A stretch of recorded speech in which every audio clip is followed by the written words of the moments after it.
Hi, I'm Jane.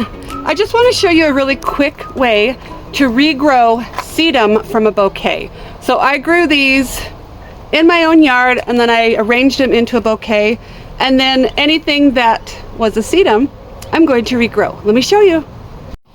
So honestly, all you do is you take a piece of sedum and you put it in. I'm doing pots because it's easier for me to reach than the ground right now, but all you do is you stick it in. So some of these have been in here for a little bit. I don't know if this is long enough to get it to root. Yeah, it's already rooted. No, maybe it's not. Yep, it is. Nope. Okay, well, let me go show you one that has rooted. But all you do is you stick it in here and then you water. So here, let me show you this one. Here is a really pretty, I'm gonna stick it back here in a pot. Wait, show them the roots so you can show them the There's no roots on this. This has not rooted. So this is then you go all the way down and you just push it into the soil. Here's another piece of sedum.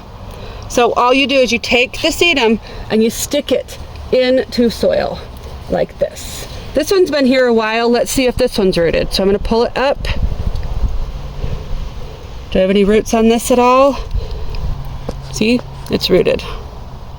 And it will get roots, it's starting to, all along where the soil.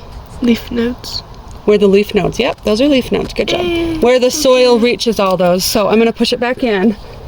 And so next spring, I'm gonna have a lot of plants in this pot that are gonna come back. And I can choose at that point to remove them and replant them.